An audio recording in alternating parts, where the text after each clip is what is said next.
किसी गांव में एक पठान और उसका हंसता खेलता परिवार रहा करता था। भेड़ बकरियां चराकर अपना और अपने परिवार का गुजारा जैसे तैसे कर लेता था, मगर उसका मुख्य व्यवसाय खेती था। इसके लिए समय पे बुवाई करना और खाद बीज डालना जरूरी है, और इससे भी ज्यादा महत्वपूर्ण बात बारिश का सही मात्रा में होना भी।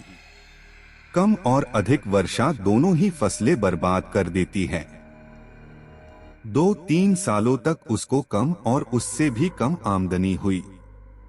इस कारण वो समय से बुवाई भी नहीं कर सका। उसकी किस्मत ने उसको धोखा दिए।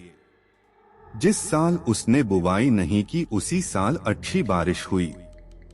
अब गुजारे के लिए जमींदार से ब्याज लिया तो उसे चुकाने के लिए काम की तलाश में बाहर जाना पड़ा।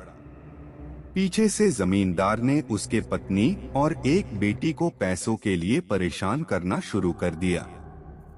हद तो तब हो गई जब उसने पैसों की खातिर उसकी झोपड़ी में आग लगवा दी। इसी बीच पठान की बेटी ने जमींदार और उसके बेटे को वहां से भागते हुए देख लिया।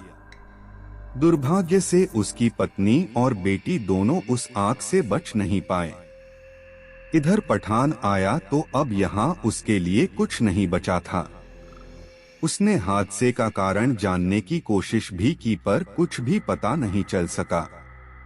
पठान की हालत पागलों जैसी हो गई और वो जंगलों और पहाड़ों में भटकता रहता। एक दिन तंग आकर उसने आत्मदाह करने की सोच ली और दरिया के पास चला गया और अल्लाह की आखिरी इबादत में जुट गया। जैसे ही इबादत खत्म हुई तभी वहां से एक फकीर बाबा अल्लाहू अल्लाहू करते हुए जा रहे थे।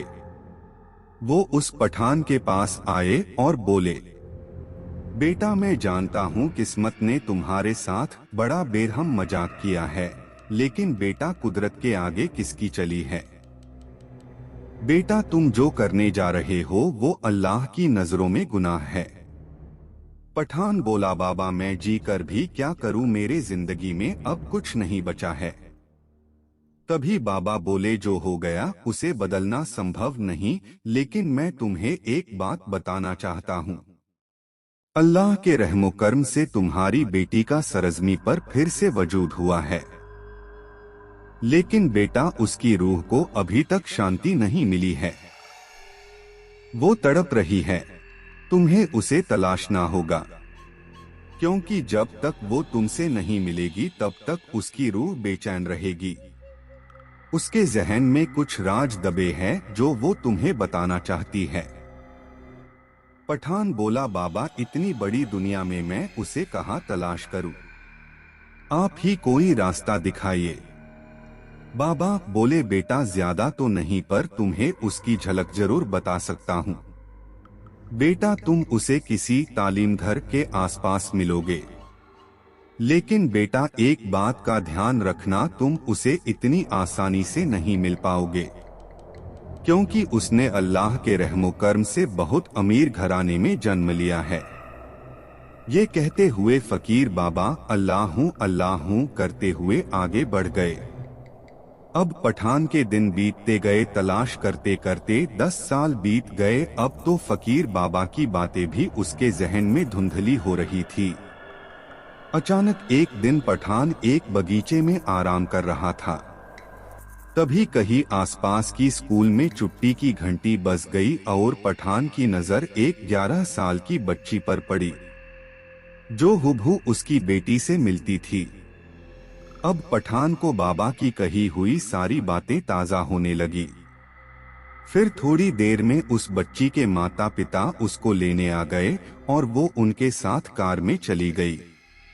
पठान रोज उस बच्ची को झाड़ियों के पीछे से देखता और उसमें अपने बच्ची को खोजने की कोशिश करता।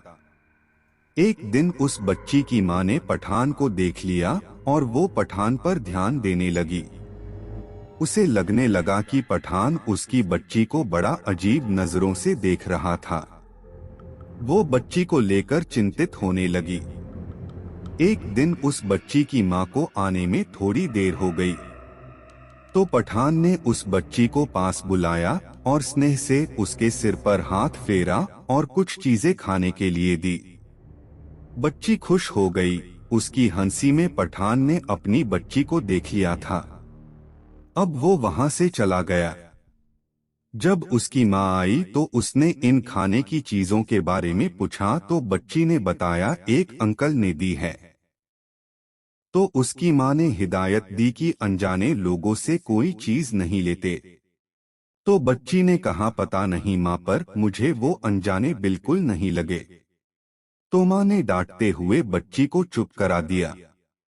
एक दिन उस बच्ची के माँ पिता को आने में बहुत ज्यादा देर हो गई तो पठान ने उस बच्ची को घर पहुंचा दिया। इधर उसके माँ पिता उसको वहां नहीं पाकर परेशान होने लगे। घर आने पर नौकर से पता चला कि कोई उसे घर पहुंचा गया है। अब पठान उस बच्ची के बंगले के आसपास उसे छुप छुप के निहारा करता था। बच्ची भी उसे एकटक देखा करती थी। कई बार पठान ने उसके माँ पिता से उसे मिलने की इंतज़ा भी की, पर वो नहीं माने और उसे वहां से चले जाने के लिए कहते। अब रातों को बच्ची नींदों में अब्बू अब्बू कहकर चौंक कर उठ जाती थी। उसके माँ पिता ये देखकर परेशान होने लगे कि ये किसको नींदों में याद करती है। तभी उस बच्ची की माँ ने पठान को बंगले के आसपास देख लिया तो उसकी इस हिमाकत पर उसने उसकी शिकायत अपने पति से की। पत्नी के जोर देने पर उसके पति ने पुलिस में रिपोर्ट कर दी। पुलिस ने उसे चेतावनी देकर छोड़ दिया। उनकी परेशानी को देखकर उन दंपति के एक करीबी मित्र ने उन्हें बच्ची को हिप्नोटिज्म के जरिए इलाज का सुझाव दिया। उन लोगों ने डॉक्टर से मिलने का समय लिया। डॉक्टर ने बच्ची को हिप्नोटिज्म किया और उसकी जांच की। फिर उन्होंने उसके माँ पिता से कहा कि बच्ची के मन में कुछ बातें दबी हुई है जिसका बाहर आना जरूरी है, नहीं तो ये स्थिति और भी बिगड़ सकती है। अब उसके माँ पिता और ज्यादा चिंतित हो गए।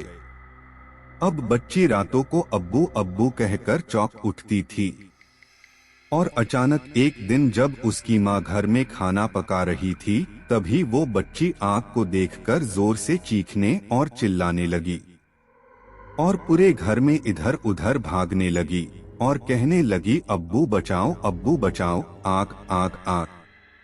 कई बार ऐसा हुआ जब बच्ची पठान को देखकर उसके पास जाने की जिद करती।